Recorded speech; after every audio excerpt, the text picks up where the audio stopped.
Bueno, continuamos con más de NS11. Es que esta tarde será clave para que la ARECEP defina si aumenta el precio del gas en un 72% y un 35% en el búnker. Durante una audiencia pública, el gobierno y el sector privado presentarán argumentos contra el ajuste. En una audiencia pública se definirá si se aumenta o no en un 72% el precio del gas y un 35% el búnker. Eso debido a que la ARECEP propuso una nueva metodología de cálculo que viene a eliminar el subsidio de esos dos productos. Esta medida vendrá a favorecer a los combustibles. Por ejemplo, la gasolina super bajaría 10 colones y la regular y el diésel 9 colones. Pero, para frenar el alza, el gobierno emitió un decreto ejecutivo para mantener ese subsidio en el gas y el búnker, justificada en que la medida perjudica a las familias más pobres y a los empresarios. Mantener una diferenciación de precios en que se beneficie el precio del gas, del búnker y del asfalto por ser productos que se utilizan en el proceso industrial y en los hogares, principalmente de los más pobres, y ha elaborado una política clara en cuanto a la política energética. La disposición diluye la presión del sector empresarial, quienes objetan la nueva metodología, la cual sube el costo de producción, por lo que algunas compañías habían anunciado su salida de aprobarse el alza. Hemos analizado la propuesta metodológica de ARECEP y tenemos varias observaciones, porque un modelo matemático se alimenta con información, y si esa información no es de calidad, no está clara, no se ha hecho con base en las normas internacionales de contabilidad, pues nos genera muchas dudas. Un 35% en el búnker y un 72% en el LPG es totalmente contradictorio con la realidad internacional de nuestros competidores en otras partes del mundo. Se abastecen hoy por hoy sin ningún tipo de ajuste. En Costa Rica, por ejemplo, el LPG es un 44% más caro en Costa Rica que el resto de la región. Según la ARECEP, de mantener el subsidio al gas, las rebajas en los otros combustibles no se aplicarían. La autoridad reguladora tiene un mes para analizar los argumentos que se presenten esta tarde durante la audiencia pública. La resolución debe quedar definida el próximo mes. Bueno, y es que precisamente para tratar este tema nos acompaña el señor don Ronald Jiménez, quien es el presidente de la Unión de Cámaras Empresariales. Gracias por estar con nosotros. Y también don Juan Manuel Quesada, quien es intendente de energías de la ARECEP, a quien también le damos la bienvenida, por supuesto, que lo tenemos vía móvil a don Juan Manuel. Iniciamos con usted, don Ronald, que lo tenemos por acá con nosotros. Esta situación, el gobierno saca el decreto y lo que lanza es una igualdad de precios para que se iguale a nivel internacional. Esto para, por supuesto, impulsar la competitividad del país. Pero esto podría tomarse como una intromisión del gobierno para así dar una serie de regulaciones de lo que establece la ARECEP ahora. En beneficio, por supuesto, en este caso sería del sector productivo del país, pero también podría ser que no sea también en beneficio del sector productivo del país. ¿Cómo lo analiza y cómo lo ve usted, don Ronald? Bueno, yo creo que en este tema hay que resaltar tres puntos fundamentales: el tema del subsidio, el tema de la conveniencia y el tema de la eficiencia. En primer lugar, se le llama subsidio, nosotros creemos que está muy mal llamado. A nivel internacional, y la práctica internacional y la ingeniería establece que si yo voy a tener en una fábrica varios productos, en este caso hablemos de los principales, diésel y gasolina. Para producir diésel y gasolina, producto de esa fabricación salen automáticamente productos más livianos como el gas o productos más pesados como el búnker. Esos subproductos realmente son una consecuencia de producir el producto principal. Y entonces la práctica internacional lo que establece es que los costos de fabricación se cargan, por supuesto, de manera más pesada hacia los principales productos. Así funciona en Costa Rica hoy. Eso es algo que hay que aclarar. Hoy funciona así. Hoy en Costa Rica así es como está establecido desde hace muchos años, de acuerdo a la práctica internacional, y entonces este decreto lo que viene es a mantener la condición actual, que es un punto fundamental. No se está aumentando la gasolina. Lo que pretendía este cambio de metodología, o lo que pretende, es que por bajarle 10 colones a la gasolina se le suban 2.000 colones al gas. Y sabemos de las consecuencias, ya los ministros lo han estado mencionando, más de un 40% de hogares pobres usa gas, y en el caso del sector industrial, por supuesto, y el sector hotelero, el sector de restaurantes. Entonces, ese primer punto de subsidio nosotros realmente consideramos que no es subsidio, nos parece que se está llamando mal. Nada más, permítame, don Ronald, para ver cuál es la posición también de don Juan Manuel sobre esta situación. Don Juan Manuel, esto que se analiza, que se ve, por supuesto, ¿qué va a pasar con el nuevo esquema de cálculo? ¿Se va a mantener, no se va a mantener? ¿Se hizo bien, se hizo mal? Sí, buenas tardes. En realidad es importante considerar que a nosotros nos parece legítima la preocupación que tiene en este caso el sector industrial por el aumento que representa para el gas la aplicación de esta nueva metodología. Sin embargo, no podemos perder de vista, y creo que nadie está en desacuerdo, de que la metodología tiene elementos muy importantes, y uno de esos es que transparenta los costos. La transparencia en los costos es un elemento fundamental para luego empezar a exigir eficiencia en la prestación de los servicios públicos. Actualmente no son transparentes. A partir de que consideramos que es legítima la preocupación, no podemos perder de vista que el tema de los subsidios pasa por la definición de una política pública. La política pública no es un asunto que le corresponde a la autoridad reguladora definir. En la política pública usted define el subsidio, y además de eso, vamos a ver, tiene que definir quiénes son los beneficiarios de una eventual política de ese tipo, de un beneficio de esa magnitud, y además de eso, quiénes son los que finalmente van a cargar con el costo de ese subsidio. Así que en este caso es importante considerar que la metodología no está mal, más bien todo lo contrario, es una metodología deseable porque transparenta los costos. Gracias a esa metodología nosotros vamos a poder exigir eficiencia en la prestación del servicio, pero además de eso vamos a poder identificar con claridad cuánto es el beneficio que se le va a trasladar, en este caso al sector que consume gas, y además de eso cuánto es lo que finalmente va a terminar pagando el usuario de la gasolina, por ejemplo, de más.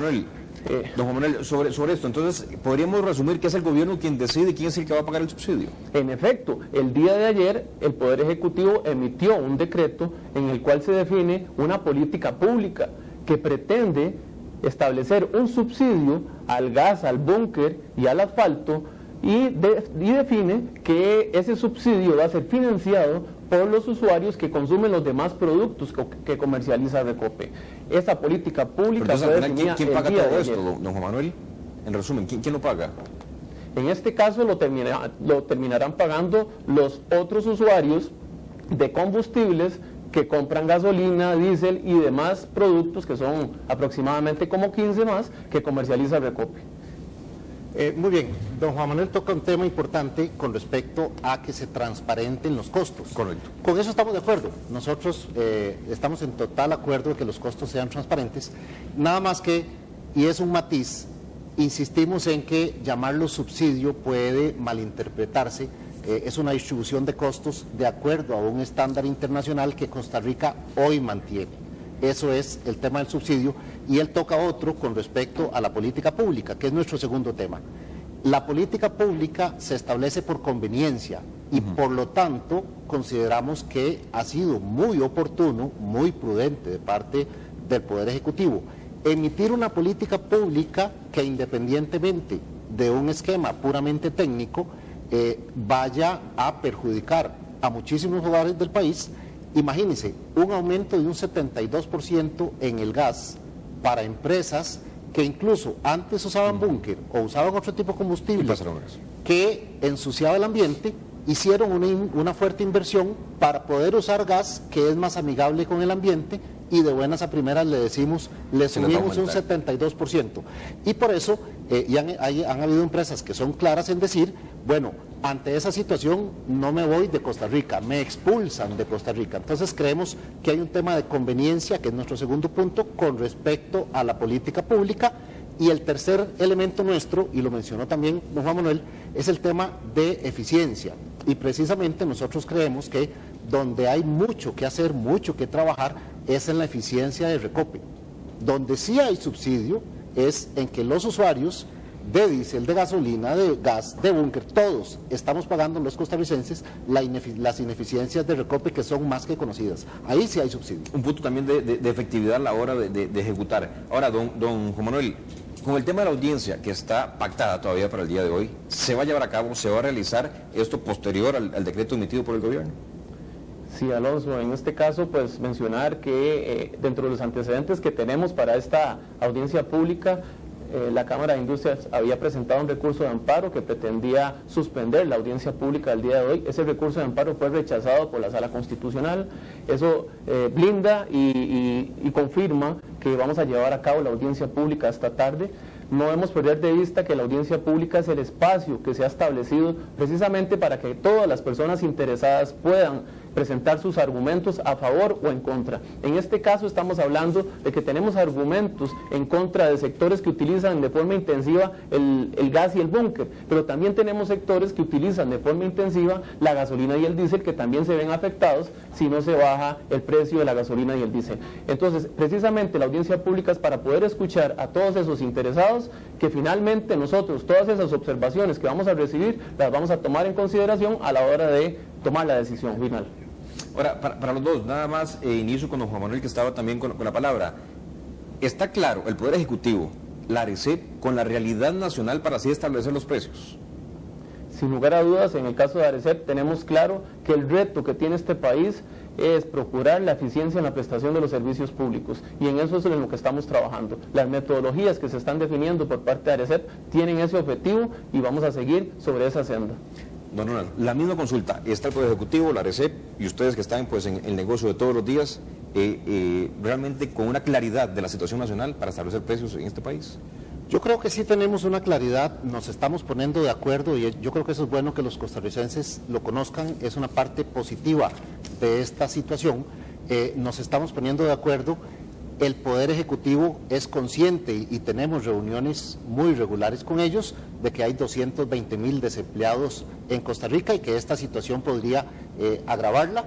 Es consciente de que por rebajarle 10 colones a la gasolina, subirle un 72% al gas, podría tener unas repercusiones en el desempleo enormes y en los hogares. Entonces creemos que está alineado el Poder Ejecutivo con estos objetivos. Ya está desalineado, por así decirlo, la ARECEP entonces. Y a eso iba. En el tema de ARECEP, nosotros hemos visto y lo reconocemos, y nos alegra, que a partir del 2012 ARECEP viene con un esquema no solamente en los combustibles, en la parte eléctrica también, viene con un esquema de estar revisando con más cuidado, con más detalle, los costos que les pase Recopio, los costos que le pase el ICE, o que les pasen los diferentes entes del sistema, que al final de cuentas van a ir a tarifas. Entonces eso lo reconocemos y nos parece que están haciendo bien. Nada más le hicimos a ARECEP una observación, creo que es en el mes de marzo, que ARECEP cumple 20 años de existencia, y es hasta el 2012, apenas hace 4 años, que ARECEP está revisando con lupa los diferentes costos. Los primeros 17 no, y lamentablemente eso es lo que ha provocado que, por ejemplo, en tarifas eléctricas, por proyectos muy ineficientes, hoy todos los costarricenses, hogares y empresas, estemos pagando tarifas que están muy por encima del promedio internacional. Pero poniéndolo de manera positiva, creo que sí está en línea ARECEP hoy en día con el Poder Ejecutivo y el sector empresarial, de buscar lo mejor para todo Costa Rica, tanto a nivel de hogares, a nivel de empleo y a nivel, por supuesto, de la competitividad de las empresas. Y eso podemos resumirlo aún así cuando se pretendía un incremento del 72% y del 30% en el búnker. Sí, creo que hay un trabajo técnico. Recordemos que muchas veces, o por lo general, el técnico llega, saca su hojita de cálculo, sus modelos matemáticos, como dijo el representante de la Cámara de Industrias, y mete ahí la información y salen números. Esos números, en esa primera etapa, los técnicos no lo ponen en un contexto nacional, no miden el impacto. Cuando hacen esos cálculos, el técnico no se preocupa, y en ese momento no es una de las variables, no se preocupa, por ejemplo, del desempleo, no se preocupa por el impacto en los hogares. Por eso la importancia de la política pública. Con este decreto que emite el gobierno, ¿es una forma de buscarle solución a los problemas que presenta el país? Definitivamente. Así lo reconocemos. Este es un buen ejemplo, y ojalá sigamos por esa senda también en la parte de tarifas eléctricas. Don Juan Manuel, ¿cómo lo consideran ustedes? Sí, sin lugar a dudas, vamos con ese camino. Nosotros estamos totalmente en esa misma dirección de procurar la competitividad del país, pero sin lugar a dudas ese trabajo que tiene el regulador es importante tomarlo en cuenta, porque son roles muy distintos a los roles que tiene que jugar el Poder Ejecutivo y a los que tienen que jugar los usuarios y los prestadores de servicios públicos. En este caso nosotros vamos a velar porque a las tarifas no se trasladen costos que sean ineficientes o que no estén debidamente justificados. ¿Quién al final, don Juan, debería pagar la diferencia en esto? Al final de cuentas, producto de este decreto, de esta política pública que se emitió el día de ayer, quienes van a pagar el subsidio que se está creando para el gas, el asfalto y el búnker, lo van a terminar pagando los usuarios de las gasolinas, del diésel y de los demás productos, de los 15 productos adicionales que comercializa Recope. Pero deberíamos de ser nosotros, los que consumimos, los que paguemos esto. Bueno, al final de cuentas hay dos opciones para financiar un subsidio, y en este caso que el país ha decidido subsidiar este tipo de usuarios, de consumidores del gas y búnker y el asfalto, pues puede ser que haya una transferencia directa por parte del Estado a Recope para financiar ese subsidio, o bien que sean los mismos usuarios de los combustibles los que lo financian. En este caso lo que establece la política pública es que ese subsidio va a ser financiado por los usuarios de los combustibles. Igual para usted, don Ronald, debemos de ser nosotros los que paguemos esa diferencia. ¿O hay alguna otra alternativa? Sí, claro que hay una alternativa y muchísimo más importante. Reitero que hoy en día funciona así en Costa Rica y ha funcionado así por años. Internacionalmente no se le llama subsidio, sino que los principales costos de fabricación de quien produce este tipo de productos van a los productos principales como gasolina y diésel. Eso, digamos que es una diferencia de criterio importante, sin embargo no es lo principal con respecto a lo que dice Recope. Hoy en día los costarricenses, nosotros creemos que están pagando un precio muy alto por la gasolina y por el diésel. Esto pretendería bajarlo en menos de un 2%, sin embargo el petróleo ha bajado 50%, y porque ese 50% no ha llegado a el consumidor final. Entonces yo creo que el frío no está en las cobijas. Si realmente esta medida, lo que significaba para el usuario de la gasolina era menos de un 2%, para llegar a subir un 72% el gas, realmente por ahí no estaba la solución. Seguimos en línea con el estándar internacional, no consideramos que sea subsidio, y sí totalmente de acuerdo con don Juan Manuel en que debemos buscar eficiencias, y las eficiencias todos sabemos dónde están. Quizá para finalizar nada más, don Ronald, usted dice que así ha funcionado durante muchísimos años y que así opera hoy actualmente en Costa Rica. Correcto. La forma en cómo ha operado y a cómo opera hoy es la mejor, la más efectiva. Por supuesto. Nosotros deseáramos que los precios internacionales del petróleo y las rebajas que han tenido de manera expedita, de manera rápida, se reflejaran en los precios de la gasolina, el diésel y todos los productos de manera más pronta y con la misma proporción. Entonces no vamos a decir que el sistema funciona bien. Lo que estamos diciendo es que en este caso la forma de distribuir los costos del fabricante a cargar más los productos principales que los subproductos es correcta y responde a un mercado internacional que realmente no tiene un impacto significativo sobre el consumidor final. Sí tendría un impacto en hacer lo contrario, como dije, en el tema de hogares y empresas. Ok, correcto. Don Juan Manuel Quesada, intendente de energía de la ARCEP, muchísimas gracias, y también a don Ronald Jiménez, presidente de la Unión de Cámaras Empresariales. Caballeros, muchas gracias a ustedes dos. Nosotros continuamos con más.